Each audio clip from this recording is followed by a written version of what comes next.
Estúdios Conta um Conto apresentam de João Lopes, Nos Trilhos da Loucura. Narração Marcelo Fávaro.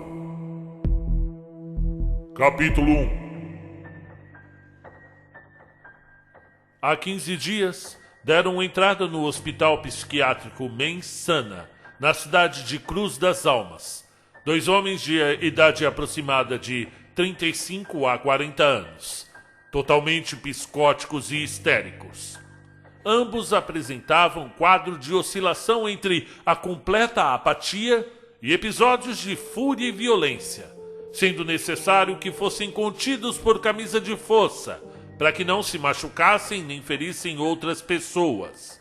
O homem, que parecia ser o mais velho e o mais perturbado dos dois, gritava constantemente que a coisa horrível estava lá e iria escapar e devorar a alma de todos nós. E frequentemente pedia para socorrer seus companheiros que se perderam na neblina. O mais novo, ao ouvir os gritos do seu companheiro, entrava em um estado de completa apatia e pânico, balbuciando palavras desconexas e ininteligíveis. Ambos foram trazidos ao hospital pela polícia, que os encontrou, segundo os próprios policiais, vagando pelos arredores da abandonada Honeycutt Hills, com roupas ensanguentadas e completamente desnorteados.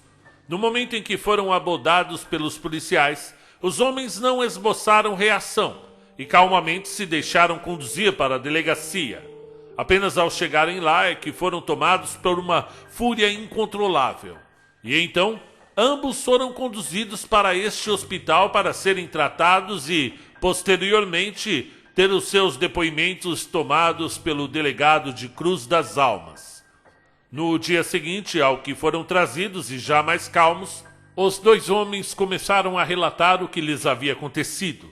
O que eles narraram demonstra que ambos estão sofrendo de um estresse pós-traumático muito grave ou, em minha opinião, apenas uma encenação para acobertar o crime pelo qual estão sendo acusados.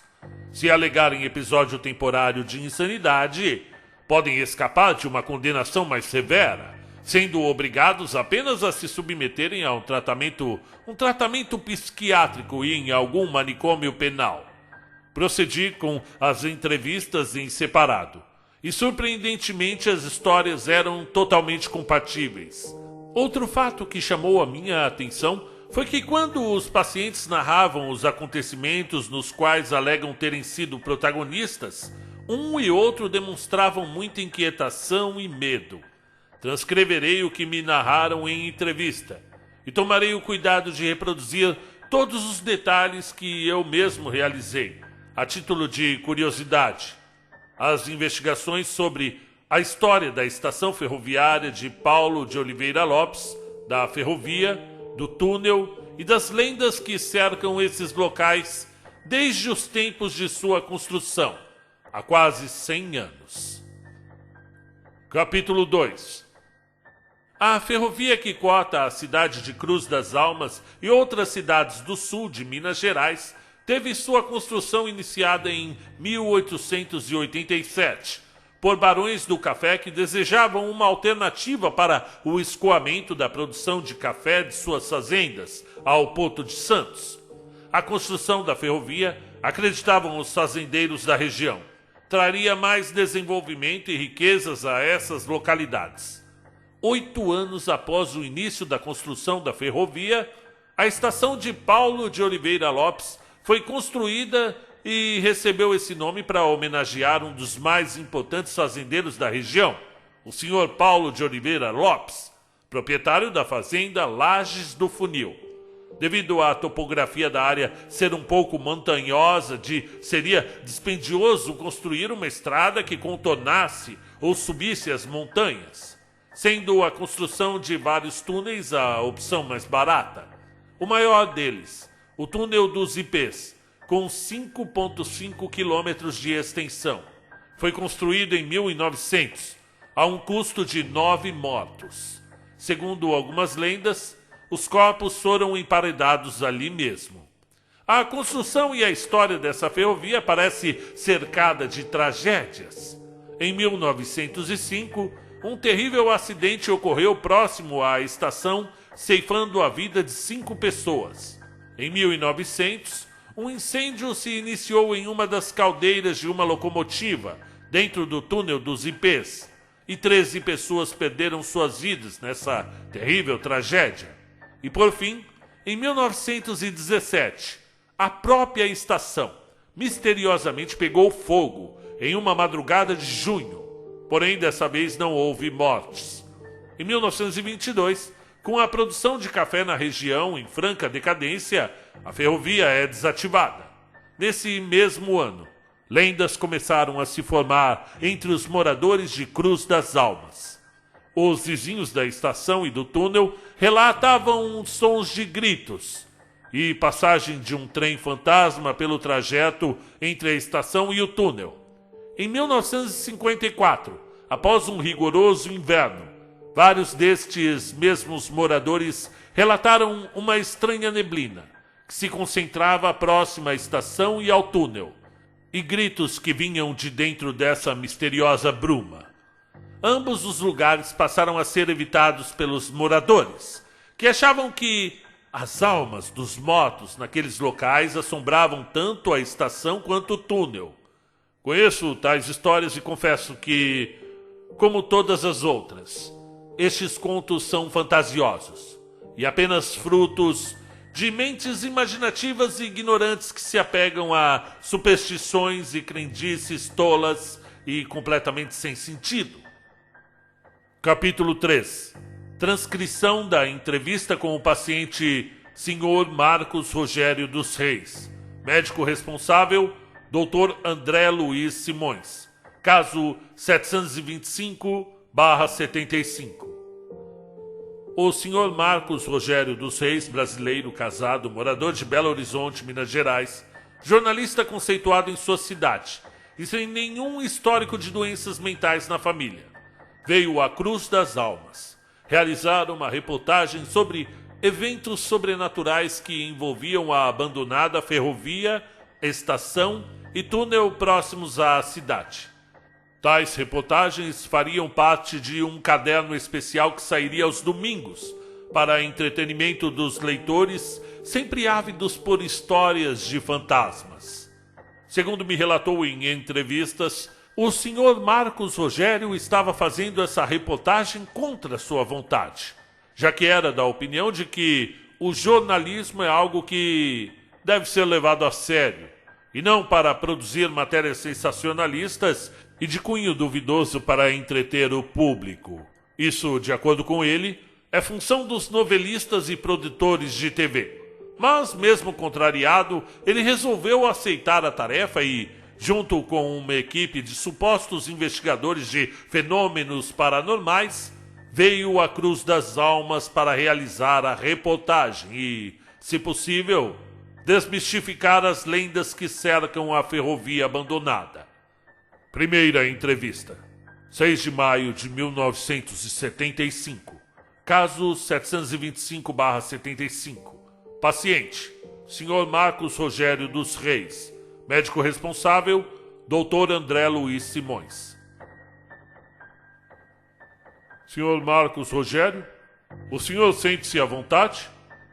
Está sendo bem assistido em nossa instituição? Até o momento, a única coisa que está no meu desagrado é essa maldita camisa de força que vocês estão me obrigando a usar. Eu não sou violento. Nesse momento, o paciente exibiu um comportamento violento, sendo necessários alguns minutos para acalmá-lo. Está mais calmo, Sr. Marcos? Estamos aqui para ajudá-lo. Queremos compreender o que ocorreu com o senhor e sua equipe, para que possamos compreender melhor. O senhor deve colaborar conosco, nos relatando o que aconteceu com todos vocês durante as investigações na ferrovia. Vocês desejam saber o que aconteceu? Pois então lhes contarei. Mas não ousem ir àquele lugar maldito. O mal paira por lá e vai devorar a todos que ousarem se aproximar. Novamente o paciente foi tomado por acessos de fúria, porém, foi por mim facilmente controlado, não sendo necessária a intervenção dos guardas que acompanhavam a entrevista. No dia 21 de abril, fui contatado pelo meu editor, que solicitou a realização da série de reportagens para o caderno de entretenimento do nosso jornal. As reportagens seriam publicadas aos domingos e tinham por pauta o mistério e o sobrenatural nas terras de Minas Gerais. Como primeira matéria, ele solicitou que eu viesse à Cruz das Almas, onde, segundo lendas populares, havia uma ferrovia assombrada. Vozes, vultos eram vistos ali. Eu nunca fui afeito a esse tipo de pauta. O jornalismo é uma profissão séria. Deve produzir matérias que informam a população, e não histórias. Histórias com E, que deveriam ser obra de roteiristas e novelistas, de fotonovelas e produtores de enlatados para TV. Mas, como eu era apenas o repórter, eu deveria fazer meu trabalho da melhor maneira possível. No dia seguinte, comecei minhas investigações preliminares sobre a história do local e entrei em contato com um grupo de supostos investigadores de fenômenos paranormais, para que os mesmos pudessem, junto comigo, participar da reportagem. Tudo acertado, dirigimos-nos para a cidade de Cruz das Almas, no dia 23 de abril, a fim de iniciarmos nossa reportagem logo no dia seguinte à nossa chegada. Nesse ponto da entrevista, o paciente assumiu uma posição catatônica e ficou balbuciando palavras desconexas e ininteligíveis. Interrompi a entrevista e solicitei aos guardas que levassem o Sr. Marcos ao seu quarto para que o mesmo pudesse descansar. Retornaríamos à entrevista mais tarde, quando o paciente estivesse mais disposto. Sr. Marcos, está mais disposto? Podemos continuar a nossa entrevista? Eu não vejo por que não. Onde paramos? Sim, lembrei. Chegamos à Cruz das Almas no início da noite do dia 23 de abril. Procuramos um hotel onde pudéssemos nos hospedar e na manhã seguinte eu e meus companheiros iríamos começar nossas investigações sobre a história da ferrovia, o túnel, a estação e tudo mais. Essa parte ficou ao meu cargo. Meus companheiros iriam atrás das lendas e de relatos das testemunhas dos fenômenos que aconteciam naquele lugar. Eu estava cético, mas meus colegas estavam animados com a possibilidade de realizarem sua primeira investigação séria sobre o paranormal. E o melhor, ter uma cobertura de um jornal reconhecido em toda Minas Gerais, o que lhes daria certa projeção e renome. Acompanhando-me nessa reportagem estavam o Luiz Augusto Silvério, fotógrafo do meu jornal.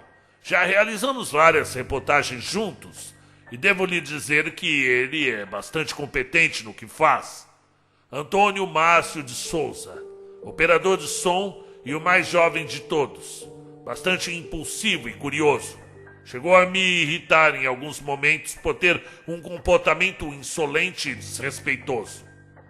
Valéria da Silva Fonseca, fotógrafa e, segundo ela mesma, sensitiva. Ela era retraída, não gostava muito de conversas. E, finalmente, César Maximiliano Lima, o presidente do Grupo de Investigações de Fenômenos Paranormais de Minas Gerais, comerciante e escritor nas horas vagas. O senhor César Maximiliano e eu nos dirigimos para a Biblioteca de Cruz das Almas, para conseguirmos mais informações a respeito da história da ferrovia. Não havia muitas informações, além daquelas que já havia levantado em minhas pesquisas anteriores. A construção da ferrovia foi financiada por fazendeiros locais, que queriam uma alternativa para o escoamento da produção do café para o Porto de Santos a um custo mais baixo do que o praticado convencionalmente. A construção se deu início no ano de 1887 e movimentou muito a região nos anos que vieram. Pude constatar em minhas investigações que a construção da ferrovia esteve cercada de tragédias e muitos trabalhadores se recusavam a trabalhar além do entardecer, pois alegavam que algo estranho os espreitava e que espíritos habitavam o local, estavam insatisfeitos com a obra que estava sendo realizada ali. Muito bem. Em 1895, a estação principal, batizada de Paulo Oliveira Lopes, foi concluída. E 5 anos mais tarde, o túnel dos Ipês também foi finalizado. E naquele ano, a Ferrovia do Café começou a operar. Em 1905, ocorreu um descarrilamento, onde 5 pessoas perderam suas vidas. Em 1910, ocorre um incêndio na locomotiva dentro do túnel dos Ipês, contabilizando 13 mortes e, por fim, em 1917, a estação misteriosamente pega fogo. Suspeita-se que foram alguns dos moradores que atearam fogo na mesma, e 5 anos mais tarde, a ferrovia é desativada. Pois a cafeicultura naquele momento estava em franca decadência, vocês sabem disso. De posse dessas informações, César e eu nos encontramos com o resto de nosso grupo e fomos em busca de alguém que poderia nos levar até a estação, onde iniciaríamos nossa investigação. É impressionante, veja bem, é impressionante o que as crendices populares e lendas podem fazer com as pessoas. Não encontramos um guia que pudesse nos acompanhar até o local. Nem mesmo a oferta de dinheiro pôde persuadir alguém que se dispusesse a nos acompanhar. E após um dia de buscas infrutíferas, nós decidimos que iríamos para lá por conta própria, logo no amanhecer seguinte, para iniciar a reportagem. Encontramos a estação após 1 hora de buscas pela redondeza. A construção estava tomada pelo mato e não havia estradas que levavam até lá, apenas trilhas mal cuidadas.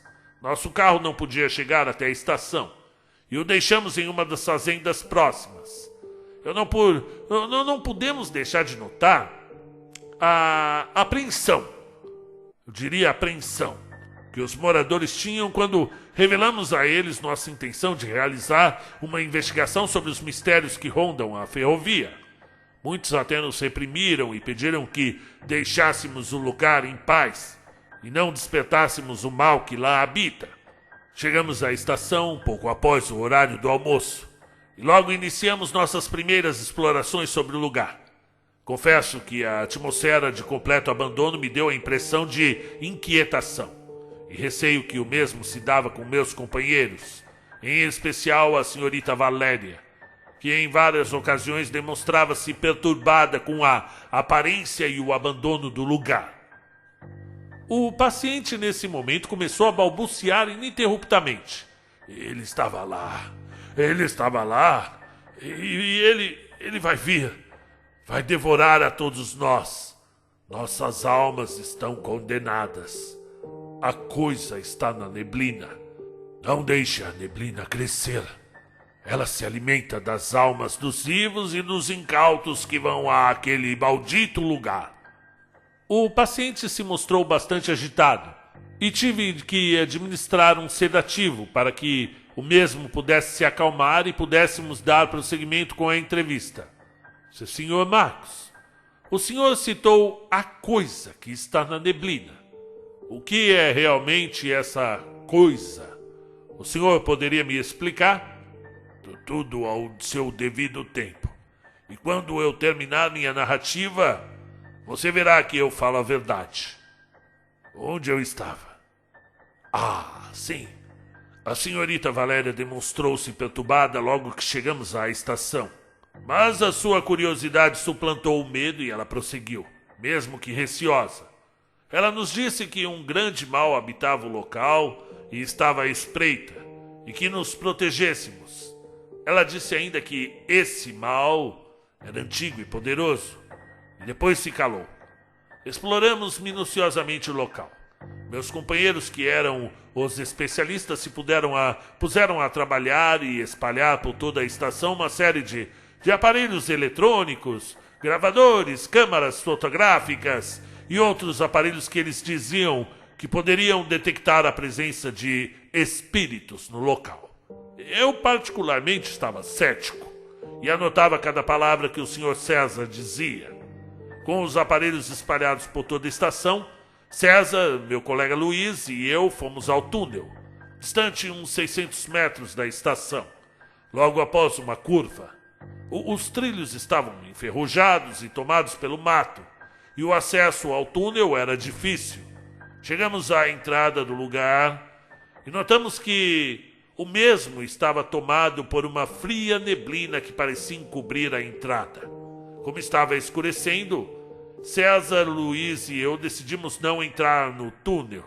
Tiramos algumas fotos da entrada e retornamos para a estação junto do restante da equipe, que nos aguardava para voltarmos à fazenda onde iríamos pernoitar.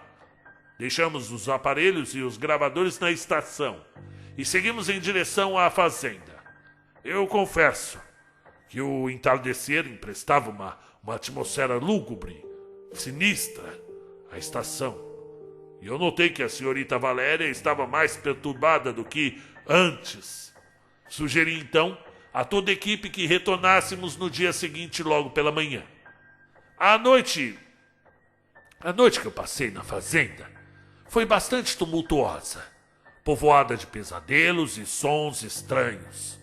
Eu atribuí esses sonhos perturbadores aos sons que ouvi, ao clima sombrio da região e da proximidade com a estação abandonada. Mas nada que pudesse fazer com que eu desistisse da reportagem de investigação. Eu fiquei um pouco apreensivo, sim, ao constatar que todos da minha equipe tiveram os mesmos sonhos. E eles mesmos relataram os sons e gritos durante a noite toda. A senhorita Valéria chegou mesmo a nos contar que ela recebeu a visita de um ser trajando roupas negras e de feições caprinas. Segundo ela, a criatura ficou observando-a por um breve período de tempo e depois emitiu sons estranhos enquanto apontava com seus dedos cadavéricos para ela. A visão dessa criatura pareceu perturbar profundamente a senhorita Valéria e neste dia estava bastante pálida e indisposta. Sugeri que ela repousasse e que o restante da equipe e eu conduziríamos as investigações, mas ela se recusou. E talvez se ela tivesse me ouvido e ficasse lá, ela ainda estaria entre nós. A criatura está lá. A criatura está lá na neblina. Ela devora as nossas almas. Salvem-se! Salvem-se! Novamente o Sr. Marcos demonstrou-se muito agitado, mas eu não poderia postergar mais a entrevista, e após mais alguns minutos tentando acalmá-lo, retornamos à conversa. Sr. Marcos, eu peço que tente se controlar e se ater apenas aos fatos. O senhor está seguro aqui. Nada lhe fará mal nessas paredes, isso eu garanto a você. Não, eu não estou seguro em lugar algum. Seja dentro dessas paredes ou em qualquer outro lugar. Ele vai me encontrar. E quando isso acontecer... O paciente ficou catatônico e tornaram-se infrutíferas todas as tentativas de retornar à entrevista. Os guardas e enfermeiros do turno da noite relataram que o Sr. Marcos esteve bastante agitado, gritando e sendo inclusive violento, e que foi necessário colocá-lo na sala acolchoada para que ele pudesse se acalmar e não perturbar os demais. Segundo os mesmos enfermeiros, o Sr. Luiz, o outro sobrevivente, quando ouvia o Sr. Marcos, se demonstrava bastante agitado também, porém mais facilmente controlável.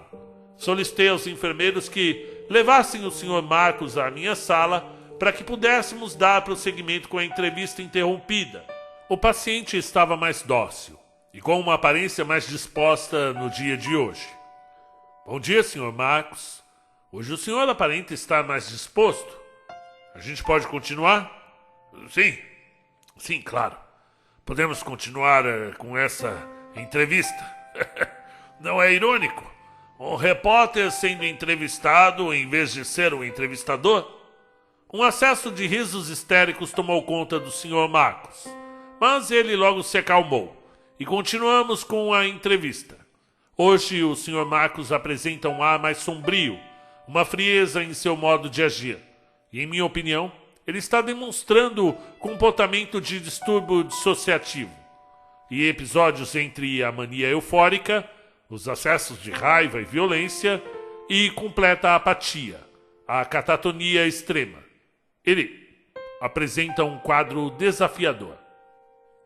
Bom, ontem antes de ser acometido por aquela crise nervosa, eu estava lhe relatando que no dia seguinte todos nós constatamos termos tido sonhos parecidos e ouvimos os mesmos sons estranhos e que a senhorita Valéria estava abatida e indisposta.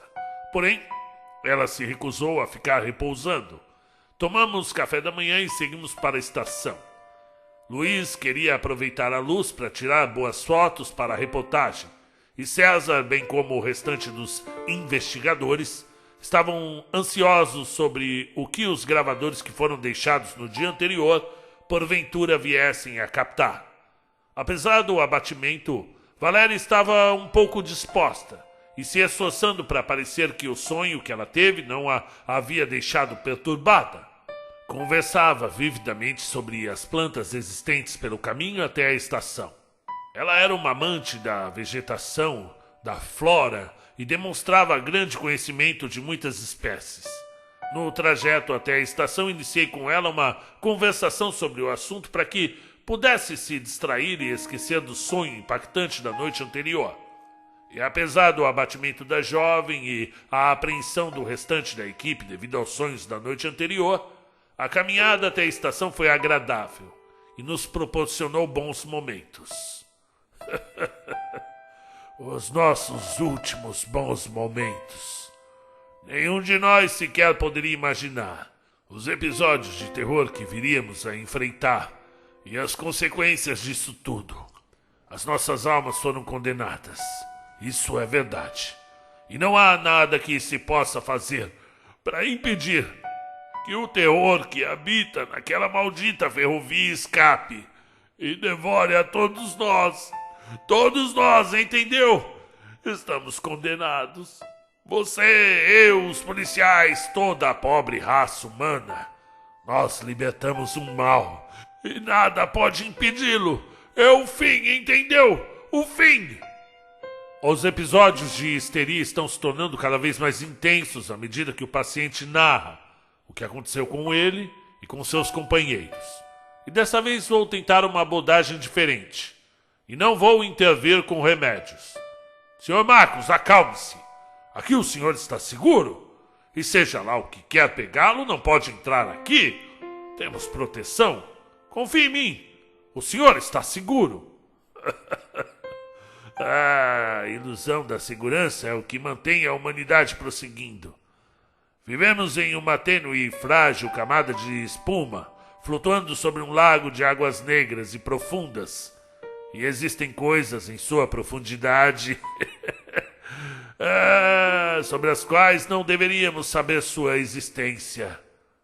Mas, quando um de nós se arrisca a mergulhar nessas águas, saindo do conforto da fina espuma que é o nosso mundo, e encara os terrores escondidos na profundeza do Lago Negro, fica evidente o quanto somos pequeninos, o quanto somos insignificantes, e que terrores inomináveis espreitam as profundezas negras desse lago. Mas eu estou divagando. Muito bem, como estava lhe contando antes de me descontrolar, a caminhada até a estação foi agradável. Luiz, meu fotógrafo, conseguiu ótimas fotos para a reportagem e todos nós, inclusive a senhorita Valéria, nos esquecemos dos sonhos perturbadores que tivemos na noite anterior. Chegamos à estação por volta das 9h30 da manhã, e logo que chegamos ao ominoso lugar, notamos uma mudança no ambiente. O dia, que estava antes ensolarado, ficou mais frio, e uma espessa neblina começava a se formar, impedindo a luz do sol. Novamente o abatimento tomou conta de nós, e cheguei a cogitar irmos embora daquele lugar. Mas os demais protestaram e decidimos prosseguir. O paciente, nesse momento, apesar da tensão evidente, passou a narrar o que ele vivenciou de forma automática e mecanizada, como se tomado por um tipo de transe. Preferi não o interromper. Caso necessário, eu poderia intervir a qualquer momento. E eu confesso que seu caso é bastante desafiador. Logo na entrada da estação, notamos que o frio e a neblina se tornaram mais densos.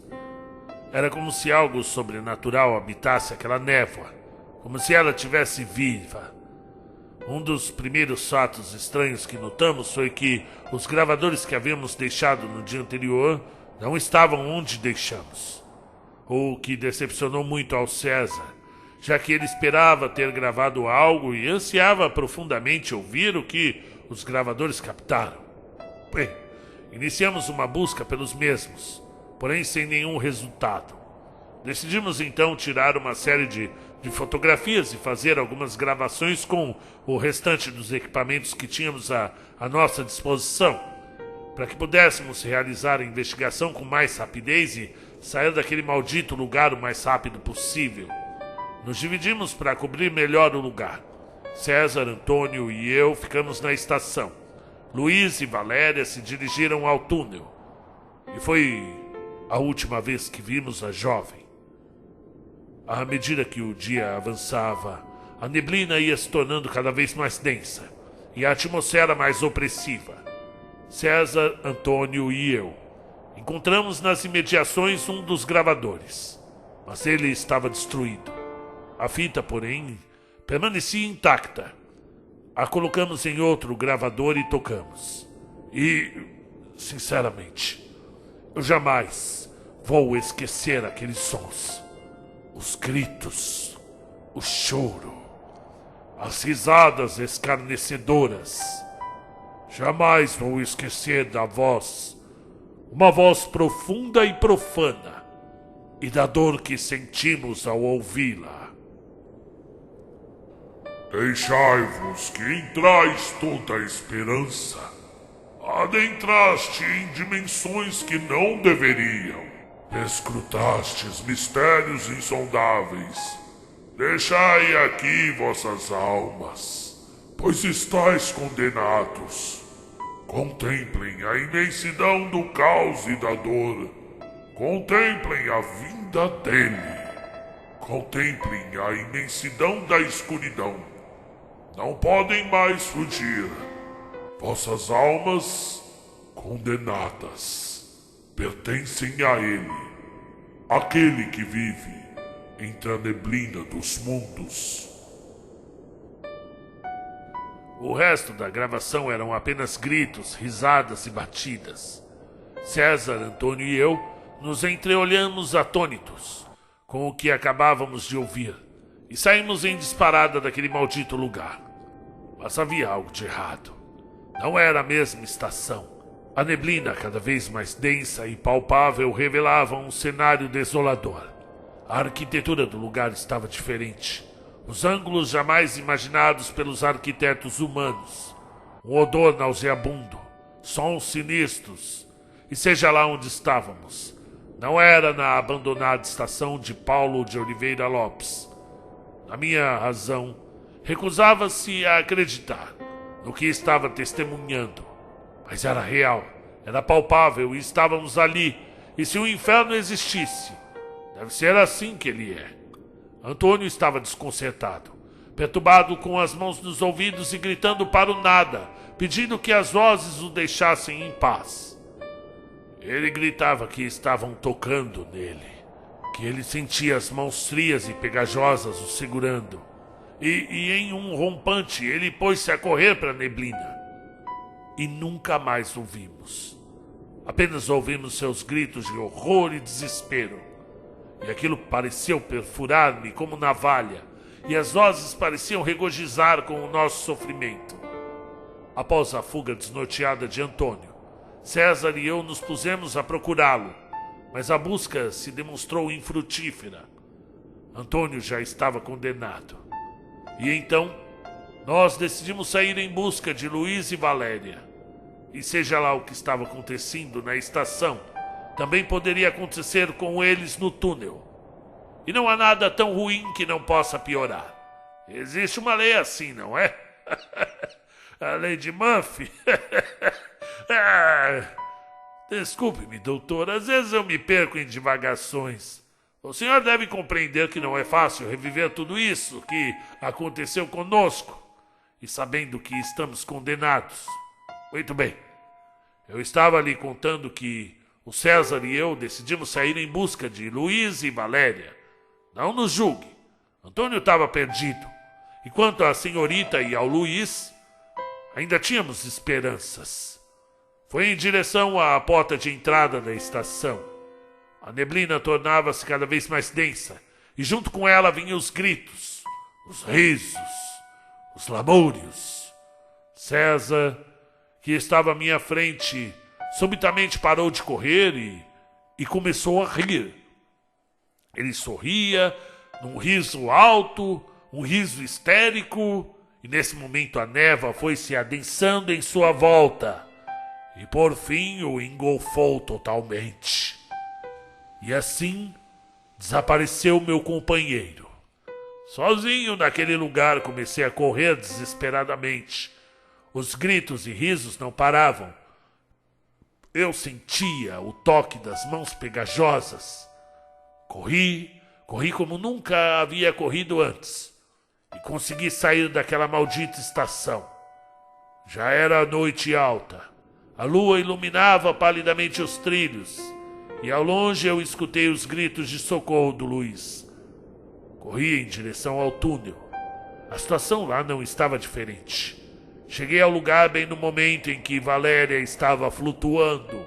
Seu corpo estava desnudo e retorcido, e de seus lábios saíam vozes profanas, risos fúnebres. E próximo dali, o pobre Luiz, em completa apatia, tirava fotos com sua máquina fotográfica, enquanto a jovem era engolida pelos tentáculos do frio nevoeiro. Já não havia nada que eu pudesse fazer. Perdemos 3 dos nossos companheiros. Somente restávamos Luiz e eu. Saímos dali em busca de ajuda. Segurei na mão dele, que se deixou conduzir como uma criança, e começamos a correr. A última coisa que ouvi foram os gritos de desespero dos meus companheiros perdidos. Eu não sei por quanto tempo ficamos vagando por aqueles trilhos odiosos. Eu só sei que a polícia nos encontrou com as roupas cheias de sangue. O pobre Luiz não dizia coisa com coisa. E o resto, bem. O resto, já sabe, doutor. Viemos parar aqui. Eu sei o que vocês pensam. Que vocês acham que tudo isso não passa de uma trama inventada por mim e meu fotógrafo. Que nós matamos nossos companheiros e inventamos tudo isso. Bem, se não acredita, vai lá. Veja por si mesmo. Veja o mal que espreita naqueles trilhos de loucura, naquela estação e naquele túnel. Vai! A narrativa demonstrou-se bastante cansativa e exauriu o Sr. Marcos. Após essa última sessão, ele se recusou a falar e ficou apenas olhando para o vazio. Solicitei aos enfermeiros que o levassem à sua cela e o sedassem. Eu confesso que mesmo não acreditando no que o paciente me contou, em certos momentos eu me senti como se houvesse outra presença nos observando. Como se essa presença estivesse ali junto de nós, ouvindo tudo o que era captado pelo paciente. Eu devo me abster de me envolver com os pacientes em demasia, mas amanhã eu iniciarei as entrevistas com o Sr. Luiz, o fotógrafo. Por hora, eu encerro a sessão. Cruz das Almas, 8 de maio de 1975. Capítulo 3. Segunda entrevista. Dia 9 de maio de 1975. Caso 72575. Paciente, Sr. Luiz Augusto Silvério. Médico responsável, Dr. André Luiz Simões. Bom dia, Sr. Luiz. Como se sente hoje? Está disposto a contar o que aconteceu com o senhor e seus companheiros durante a sua investigação na estação de trem? Bom dia, doutor André. Estou bem e disposto a narrar o que aconteceu conosco. Vou poupá-lo dos detalhes sobre como viemos parar aqui e sobre as primeiras horas. Eu creio que o meu colega Marcos já lhe deu todos esses detalhes. Então vou lhe contar a partir do dia seguinte, que pernoitamos na fazenda. De acordo? Perfeitamente, Sr. Luiz. Que tal o senhor começar falando um pouco sobre você, sua profissão? Em seguida pode me contar o que aconteceu com você e a senhora Valéria, no túnel, após vocês terem se separado na estação. De acordo. Me chamo Luiz Augusto Silvério. Trabalho no Jornal de Minas há mais de 10 anos como repórter fotográfico e junto de Marcos realizei muitas reportagens importantes. Inclusive, cobrimos a movimentação dos militares em Belo Horizonte em 64 e outras reportagens de interesse de Minas Gerais. Quando soube que Marcos fora convocado por o nosso editor para realizar essa série de reportagens sobre o mistério, o sobrenatural em terras mineiras, eu prontamente me candidatei para acompanhá-lo. Interesso-me por esses fenômenos e achei que seria a oportunidade de participar ativamente de uma reportagem de investigação sobre esse fascinante assunto. Chegamos à Cruz das Almas em 23 de abril e logo no dia seguinte nos dirigimos para a estação abandonada. Já que não encontramos um guia disposto a nos levar até lá, fomos por nossa conta mesmo. O acesso até lá é difícil e tivemos que deixar nosso carro na fazenda. Apesar de o lugar ser lúgubre, havia certo charme na arquitetura da estação e a paisagem era bastante bela. Fiz belíssimas fotos da construção. Bom, voltando ao assunto, chegamos lá um pouco depois do horário do almoço e logo iniciamos nossas investigações. A equipe de investigadores espalhou por todo lugar gravadores e outros aparelhos eletrônicos que, segundo eles, poderia detectar a presença de espíritos ali. O que mais me chamou a atenção foi a postura da senhorita Valéria, que logo ao chegar nos disse que havia muitos espíritos ali e que um mal muito antigo estava à espreita. Ela solicitou que nos protegêssemos. Enquanto a senhorita e o Antônio ficaram na estação, Marcos, César e eu nos dirigimos ao túnel, que fica mais ou menos a uns 600 metros de lá. O túnel era longo e não entramos nele. Havia uma neblina que impedia que víssemos algo lá dentro. Tirei algumas fotos e voltamos para a estação. Enquanto voltávamos, tive a impressão de ter ouvido alguém me chamando. Era uma voz muito cavernosa e profunda e vinha de dentro do túnel. Mas não dei importância, pois nenhum dos meus companheiros pareceu ter ouvido e atribuí isso à atmosfera melancólica do lugar. O senhor podia me dizer o que ouviu? O que a voz dizia? Chamava meu nome. Dizia coisas sobre o retorno. O retorno daquele que está adormecido na neblina. Chamou por mim e por meus companheiros. A voz era perturbadora. Tinha uma tristeza e uma profundidade vinha dela. Quando eu a ouvi, parecia que eu tinha sido atingido por uma lufada de escuridão, como se algo dentro de mim houvesse sido corrompido. Se eu soubesse o que estava nos aguardando no dia seguinte... aquilo foi terrível. Aquela coisa. Seus olhos eram negros. Os olhos, aqueles olhos da escuridão. Nós que aqui estamos aguardamos por ti. Aguardamos por ti. Por ti. O paciente assumiu uma postura retraída, sendo necessários alguns minutos para que ele se acalmasse e reiniciássemos nossa entrevista. O senhor está mais calmo, Sr. Luiz. Aqui nada pode feri-lo. Eu garanto a você, nada pode machucá-lo nessas paredes. Desculpe-me, doutor. Meus nervos estão em frangalhos. E somente a lembrança daqueles eventos já me deixam bastante incomodado. Vou retornar à minha narrativa. Como estava lhe contando, eu ouvi essa voz, mas ao constatar que nenhum dos meus companheiros havia se ouvido, eu acabei ignorando. Tirei algumas fotos e retornamos para junto da senhorita Valéria e Antônio. Como já estava ficando tarde, resolvemos retornar para a fazenda. César e seus companheiros deixaram pela à estação alguns dos seus gravadores e aparelhos para que pudessem captar alguma atividade paranormal. Eles me disseram que os equipamentos de gravação poderiam captar vozes de espíritos que habitam naquele lugar.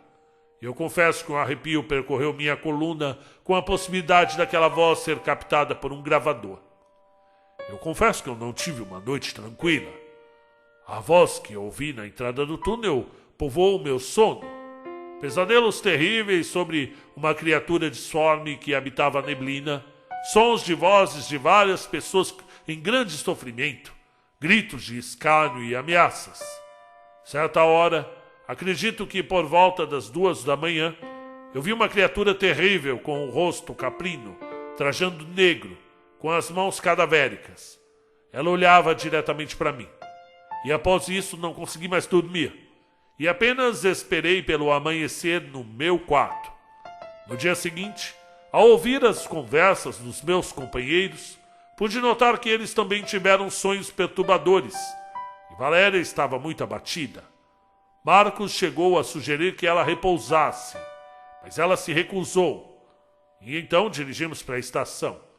Chegamos lá por volta das 9h30 da manhã. E a neblina já estava bastante forte, quase bloqueando a luz do sol. Outra coisa estranha que notamos foi que nenhum dos gravadores haviam sido encontrados, decepcionando César e seus colegas de investigação. Para que pudéssemos realizar uma investigação mais acurada, resolvemos nos dividir. Eu iria ao túnel junto com Valéria, enquanto César, Marcos e Antônio ficariam na estação. Eu notei que a jovem ficou perturbada um pouco com essa proposta de dividir a equipe, mas mesmo assim ela foi junto comigo. O túnel fica a uma distância de 600 metros da estação e logo após uma curva. O caminho estava tomado por um nevoeiro denso e frio e o vento gélido parecia cortar nossa pele. Ouvimos vozes vindas de dentro do vento e aquilo nos deixava perturbados. Chegamos ao túnel e notamos que a neblina saía de dentro dele, como o hálito de algum monstro. Tirei algumas fotos e resolvemos entrar naquele lugar, horrendo, e ver o que tinha lá dentro. Não saberia como descrever o que sentia ao entrar nas entranhas daquele maldito túnel. O frio, a umidade, a escuridão e uma sensação que oprimia nosso peito tornava a nossa respiração difícil. Notamos também que dentro daquele lugar maldito havia algo de sinistro, de mal, um mal antigo, que estava à espera de novas vítimas para alimentar a sua maldita fome. A neblina parecia nos tocar, com tentáculos pegajosos e os gritos e lamúrios lancinantes que acompanhavam nossos passos se tornaram mais e mais intensos. Aquilo era demais para mim. Sugeri que dessemos o fora dali o mais rápido possível, mas era tarde. Tarde demais. Tínhamos caído na armadilha. E cada passo que dávamos era um passo para a danação.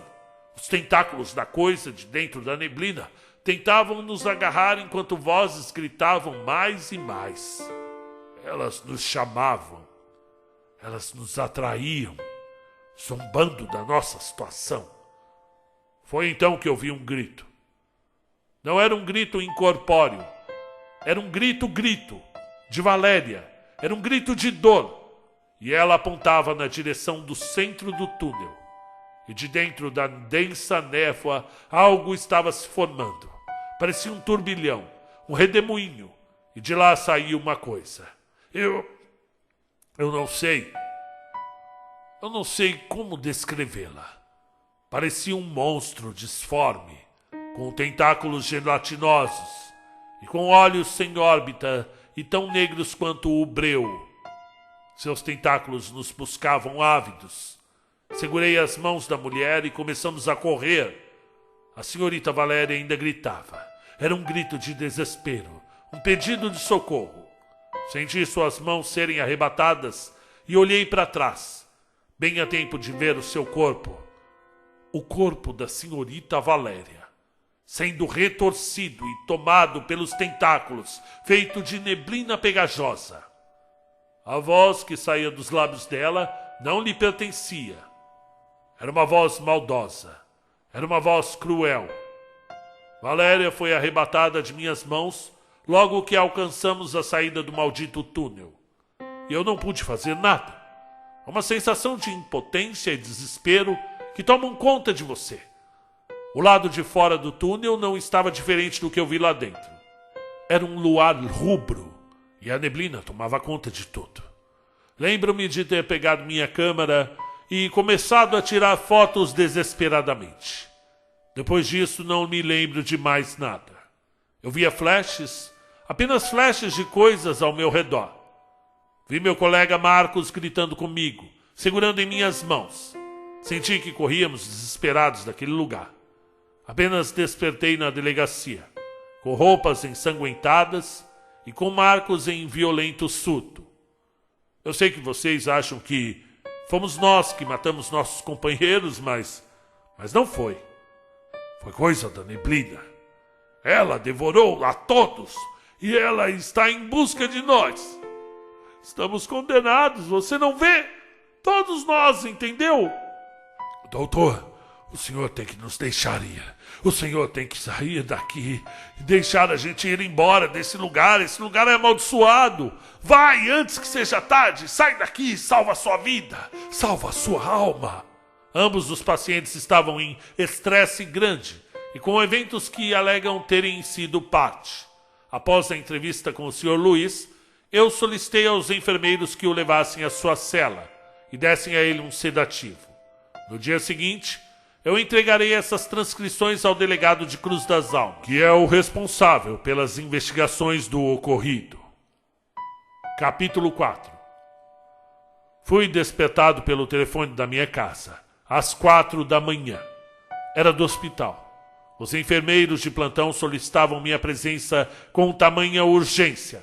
Parece que meus pacientes recentes sofreram um tipo de acidente. Troquei de roupa às pressas e me dirigi ao hospital, apenas para encontrar o Sr. Luiz, pendurado em sua cela. Ele usou os lençóis para se enforcar na cabeceira de sua cama. Ao que parece, ele não estava tomando sedativos e enganou os enfermeiros. Ele se enforcou. O que chamou a atenção foi o olhar de desespero que estava estampado em seu rosto. Um olhar que vai além de alguém que tira a própria vida. Muito além. De sofrimento, de dor.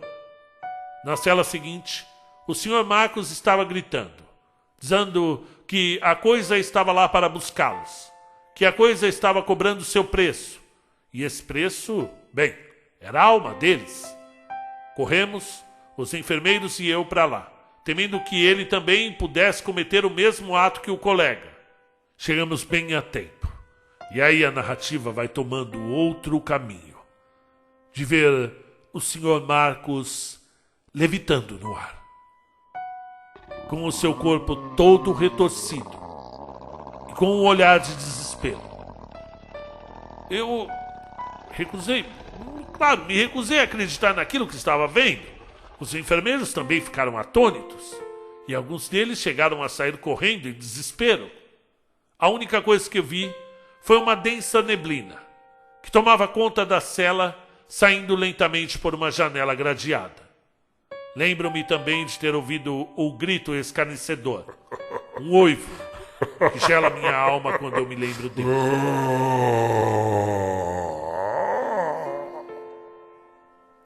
No dia seguinte, comunicamos o delegado de Cruz das Almas. Omitimos os detalhes, é claro. Dissemos que os dois suspeitos foram encontrados mortos em suas celas, que ambos se mataram, talvez tomados pelo remorso de terem assassinado seus companheiros. O caso foi encerrado. A conclusão foi que, tomados por um surto psicótico, o Sr. Luiz e o Sr. Marcos mataram seus companheiros. Esconderam os corpos, depois fugiram do local e inventaram essa história para tentar escapar de seus crimes. O delegado, junto com a equipe de 5 policiais, empreendeu uma busca minuciosa no túnel, na estação, nas imediações, para tentar localizar corpos, mas não encontraram nada. Às vezes, tarde da noite, me pego olhando na direção onde a estação se localiza e vejo a neblina. a tal da neblina. E algumas vezes chego a ouvir os gritos dos espíritos. Seja lá o que for, esse caso mexeu muito comigo. Eu vou pedir ao meu chefe um período de descanso. Ou talvez minha transferência para outra instituição. Longe de Cruz das Almas. Longe da ferrovia maldita. E longe da neblina. Fim do conto.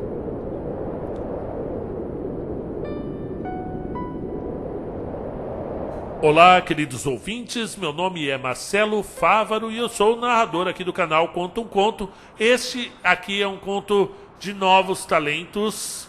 João Lopes mandou um e-mail para mim há algum tempo e falando sobre ele, que ele é muito fã das Montanhas da Loucura, do Lovecraft, também fã de Chambers, de Edgar Allan Poe, de Blackwood. São as influências que ele saqueou, né? Isso dá para perceber nesse texto, para criar o seu Trilhos da Loucura, um ótimo exercício de escrita, acredito eu, e ele tenta criar sua própria mitologia e colocar nas terras mineiras. E ele fala que o texto é narrado em primeira pessoa, um psiquiatra entrevista duas testemunhas de uma estação de trem abandonado. Caso o senhor narre, será uma grande honra para mim. Tá aí, tá narrado, gostei do texto. Ele fala um pouco aqui de onde ele é natural de Lavras, em Minas Gerais. Quem conhece Lavras, eu também tenho família em Lavras, meu avô paterno vem de algumas fazendas de lá, né? Tem muitos primos em Lavras. Eu lembro que eu ia muito mais quando eu era jovem para lá, quando eu era bem criança mesmo, eu ia com meu avô para Lavras, tem umas praças bacanas, eu lembro bastante tomando sorvete ali. É uma cidade que hoje até é grande, Lavras, mas quando eu ia, né, ainda não era tão grande assim, era pequena, uma cidade do interior realmente, né? Bastante morro ali, né? São colinas, tinha a ESAL, né, que era a Universidade Federal, hoje a UFLA, né, a Federal de Lavras, muitos estudos lá de agronomia, um lugar bem bacana mesmo a cidade de Lavras. E o João Lopes é natural de lá, hoje mora em Jacutinga, em Minas Gerais, que eu também conheço, estive por lá, eu acho que a última vez faz uns 15, 16 anos, mas que era uma cidade belíssima, tem um lago bonito para você passear no final da tarde, um lugar bem interessante. E ele fala aqui que o pai dele era dono de uma livraria, então ele desde cedo, além de ser comerciante, hoje um tradutor literário, já traduziu mais de 10 livros de fantasia para a língua inglesa, e a inspiração dele, além de ser Lovecraft, mitologias, o horror cósmico, e trazendo aí uma pitada de RPG, né, e que agora ele casado está ensinando a filha dele a gostar desse tipo de literatura, né, que já apresentou o canal Conta um Conto para ela. Se você conseguir fazer sua filha ouvir, é muito legal, porque eu não consigo fazer meu filho ouvir nada que eu narro. E é difícil, né? A gente narra, mas a família mesmo, poucas coisas minha família ouve, mas eu entendo que não é exatamente a onda. Não é nem todo mundo que gosta de audiolivros, né? Tem pessoas que gostam de outro tipo de entretenimento. Eu parabenizo por seu empenho em fazer sua filha gostar de literatura. E ele fala aqui que em Lavras, né, inclusive ele comenta aqui que a cidade de Cruz das Almas é fictícia, mas tem Lavras como inspiração. E a fazenda Lages do Funil e a estação são uma homenagem à fazenda que pertenceu à família dele, e a estação de fato só existiu, só que existiu sim com outro nome, né? Então ele usa as lendas que ele ouviu na região rural de Lavras, deve ser indo ali para Ijaci, né? Tem um vilarejo, já deve ser quase uma cidade já, né? Ijaci é um lugar que tem grandes lagos. Estive em Ijaci também quando fui fazer uma peça teatral. Eu já fui ator, e aí me mandaram certa vez para Camargo Correia, deve ser aquela empresa de concreto, né? Deve ser em Ijaci, Se eu me lembro, né, eu lembro que eu fiquei num hotel bem sombrio, mas um hotel bem sombrio em Jaci. Cheguei lá 2 horas da manhã com o parceiro, o ator, a gente fazia a peça em 2, né? E a gente fazia a peça de segurança do trabalho, né? Ia lá fazer uma peça sobre o uso de EPIs, né? E eu viajei o Brasil inteiro fazendo essa peça e certa vez cheguei em Jaci 2 da manhã e imagine, Jaci é do tamanho realmente que vocês imaginam, uma cidade fictícia do interiorzinho ali, né? Onde realmente você chega lá, os cachorros da cidade inteira começam a latir assustado, né? E você também fica assustado. E aí ele usa como inspiração para falar, eu também tenho, vocês conhecem a minha cidade pequena, a minha cidade fictícia, que é Encruzilhada das Almas. Quando eu comecei a criar na minha cabeça Encruzilhada, eu também tinha a região de Lavras, mas já indo para São João del Rei, tem Itutinga, tem, já chegando em São João, tem Tiradentes, que vocês ouvem muito falar, né? Tiradentes é muito conhecida, Minas Gerais, né? E ali próximo tem outras cidades satélites que funcionaram como gatilho para eu criar a minha trilogia da Encruzilhada das Almas, como Prados, Coroas, Resende Costa, são principalmente Resende Costa, né? Tem até um pouco mais para baixo a própria cidade muito conhecida até nas músicas, São Tomé das Letras, mas a maior influência realmente é esse pedacinho entre Barbacena e Lavras, né? E ele comenta aqui que essas incursões pela cidade natal dele foram muito importantes para que ele criasse. Eu, quando criei a Encruzilhada das Almas, eu tinha que escolher um nome, né? E também considerei, por uma coincidência, chamá-la de Cruz das Almas. Porém, parti para uma investigação para saber se já existia essa cidade. E aí eu vi que realmente tinha Cruz das Almas, uma cidadezinha da Bahia, ali perto entre Salvador e Feira de Santana, né? Perto de Castro Alves ali. E aí resolvi mudar o nome e foi uma boa escolha para mim, para não ficar igual aqui a Cruz das Almas do meu amigo João Lopes, né? E, inclusive, ela também traz algumas lendas que a gente ouve nessas cidades, né? Que eu ouvia quando era criança, quando eu viajava, eu sou de São Paulo, mas quando eu viajava com meu avô para Lavras, eu ouvia também essas histórias. Inclusive, na segunda temporada da Encruzilhada das Almas também tem a história do trem fantasma. É claro, é bem diferente dessa que eu acabei de narrar, né? Tem toda uma história diferente, mas para você ver que geralmente essas lendas do interior, elas flutuam dentro de alguns pontos-chave, né? Como lobisomem, trem fantasma, a noiva de branco no meio da estrada. São histórias que realmente, povoando a mente dessas pessoas que moram no interior. E eu já confesso que estou com muita saudade de ir a Minas Gerais. No período da pandemia estou quase sempre em isolamento aqui em São Paulo, na minha casa, ainda mais depois que eu tive o acidente com o meu braço, ainda estou me recuperando. Foram pinos colocados no braço, então nem tudo eu posso fazer ainda, né?